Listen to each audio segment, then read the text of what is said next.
गांव के चाउमीन। गांव में चाउमीन का चलन अभी अच्छे से नहीं आया था, लेकिन सुरेश शहर से चाउमीन बनाना सीखकर गांव में ठेला लगाता है। अरे ये केचुआ है क्या भैया? कैसे खाया जाता है? अरे नहीं, ये चाउमीन है। चाउमीन शहर में खाया जाता है। कितने की दे रहे हो सुरेश? 10 रुपए की प्लेट भरकर। तभी वहां शहर से पढ़ा एक लड़का आता है। जरा एक प्लेट चाउमीन तो देना। सुरेश उसे चाउमीन देता है। उसे चाउमीन खाता देख गांव वाले भी उससे चाउमीन ले लेते हैं और खाने लगते हैं। अरे वाह सुरेश भैया, कमाल की बनाए हो। 2 प्लेट मेरे बच्चों के लिए भी पैक कर दो। बस फिर क्या था, सुरेश का ठेला लगता है और चाउमीन खरीदने वालों की लाइन लग जाती है। तभी वहां से गांव का साहूकार होकर गुजरता है। और ये क्या भीड़ लगी है? लगता है झगड़ा हो गया है गांव में। चलूं मैं अभी तो मजे ले लूं। अरे कहाँ है, इतनी भीड़ लगी है यहाँ? लड़ाई हो गई है क्या? अरे साहूकार साहब, ना कोई लड़ाई ना हुई है। ये तो सुरेश की दुकान है चाउमीन की। हम लोग चाउमीन खाने आए हैं, आप भी खाइए ना। साहूकार चाउमीन खाता है और सुरेश की तरफ देखता है, जो सारे दिन के पैसे गिन रहा होता है। अरे सुरेश, क्या लागत है इस काम की? अरे साहूकार जी, आप अब आए तो ये पूरे 10,000 रुपए ले जाइए, जो पिछले साल शहर जाने से पहले आपसे लिए थे ना। लागत तो क्या कहे, जो आपने दिया था उसी में सीखा भी है और दुकान भी खोल ली। अरे पैसे इतने जल्दी क्या जरूरत थी? कैसे जरूरत नहीं थी साहूकार जी, इतना मोटा ब्याज कहाँ से भरते। साहूकार को अब सुरेश की दुकान को हड़पने की लालच आ जाती है। नाना करते ये सारे दिन में 500 रुपया कमा ही लेता है। अरे गांव में ये ऐसे ही कमाता रहा तो कहीं ब्याज का काम ना शुरू कर दे। अरे भैया, कोई ना कोई जुगाड़ तो करना पड़ेगा। अब साहूकार घर आ जाता है और अपनी बीवी को सारी बात बताता है। हाँ जी, ये तो मैंने भी सुना है कि सुरेश के हाथ की चाउमीन नहीं खाई तो कुछ नहीं खाया। अरे हाँ, सही ही कहते हैं। मैं अभी खा कर ही आ रहा हूँ। अरे भाग्यवान है, कितना अच्छा हो ना अगर वो पैसा हम लोगों को मिल जाए। क्यों हैं? हाँ, वो तो है, लेकिन कैसे? हम लोगों को तो चाउमीन बनाना आता ही नहीं है। साहूकार और उसकी बीवी अब रोज चुपके से सुरेश के घर जाते हैं और खिड़की से उसे चाउमीन बनाते देखते। अब क्या था, दोनों को चाउमीन बनाना आ जाता है।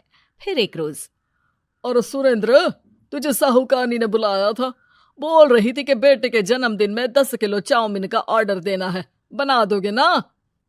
अरे हाँ साहूकार जी, मैं जरूर बना दूंगा। कब देना है घर में 10 किलो चाउमीन? अरे वो तो तू घर आकर बता कर लेना, मैं नहीं बता पाऊंगा। ठीक है, शाम को काम निपटा कर आ जाता हूँ। सुरेश साहूकार के घर जाता है, लेकिन वहां मियाँ बीवी मिलकर उसे बंधक बना लेते हैं। अरे मुझे क्यों बांध रखा है? मुझे छोड़ दो। आज से तेरा ठेला मैं लगाऊंगा और बहुत सारे पैसे कमाऊंगा। साहूकार एक आदमी को सुरेश की निगरानी में लगा देता है और वहां से चला जाता है। अगले दिन, अरे साहूकार जी, आप कब से चाउमीन बेचने लगे और अपना ये सुरेश कहाँ गया? अरे वो तो शहर गया है, उसका कोई काम निकल आया था। बोल रहा था कि जब तक वो ना आए तब तक मैं ही उसके ठेले का काम कर दूं।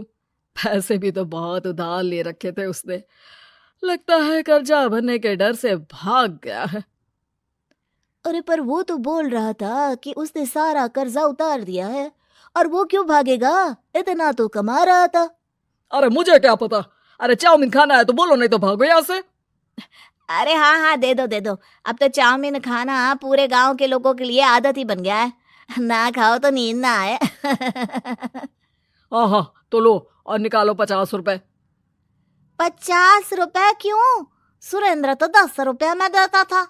अरे वो पागल था, मैं थोड़ी ना हूँ। गांव वाले, जिनको चाउमीन की लत लग गई थी, वो करते भी क्या, दे दो और ये लो 50 रुपए।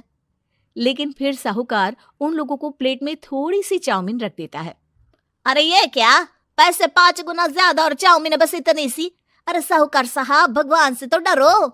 बस फिर क्या था, साहूकार की मन मर्जी चलने लग जाती है और गांव वाले करते भी क्या। एक रोज, मुझे तो लगता है कि सुरेश को साहूकार ने मार डाला होगा, क्योंकि उसका काम इतना अच्छा चल रहा था, फिर वो क्यों जाता, और वो भी साहूकार के हवाले दुकान करके? ना बाबा ना। अगले रोज भाग्यवान, देखो तो जरा, इस सुरेश भी ना कितना पागल था। जिस काम से वो ज्यादा पैसे बना सकता था उससे इतने कम पैसे छाप रहा था। 50 रुपए प्लेट में भी गांव वाले खूब खा रहे हैं चाउमीन।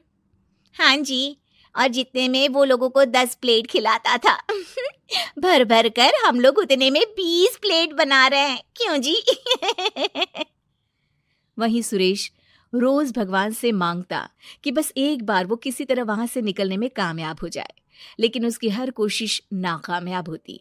फिर एक दिन, अरे भाग्यवान, ऐसा कुछ करो कि चाउमीन बनाने का खर्चा आधा हो जाए, जिससे हम लोगों को और मुनाफा हो।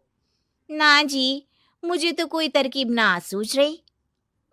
अरे सुनो, एक काम करते हैं, चाउमीन बनाने में जो सब्जी लगती है वो मंडी में लेने तुम देर रात चली जाना। तब तक वो सारी सड़ी गली सब्जी जो दुकानदार वहीं फेंक जाते हैं वो उठा कर ले आना फ्री में। अरे वाह जी वाह, आप तो बहुत समझदार हैं जी। बीवी वैसा ही करती है, लेकिन अब लोग चाउमीन खाते तो मुंह बनाकर। फिर एक बार, अरे राम राम राम, ये पेट में दर्द काहे हो रहा है? आई, आई, आई, आई। हाय रे हाय, मेरा भी पेट दर्द के मारे फटा जा रहा है। सभी को शक हो जाता है कि उन लोगों को चाउमीन खाने से ही ये बीमारी हो गई है। वहीं दूसरी तरफ जो आदमी सुरेश की निगरानी कर रहा था वो सो रहा होता है और मौका देखकर सुरेश वहां से भाग जाता है। सुरेश गांव वालों के पास जाकर उन्हें सब कुछ बता देता है। बस अब क्या था, साहूकार के घर पुलिस पहुंच जाती है। चलो, तुमने गांव के लोगों को खराब सब्जी वाली चाउमीन खिलाकर बीमार किया और सुरेश को बंधक बनाया। तुम्हें इसीलिए हम गिरफ्तार कर रहे हैं।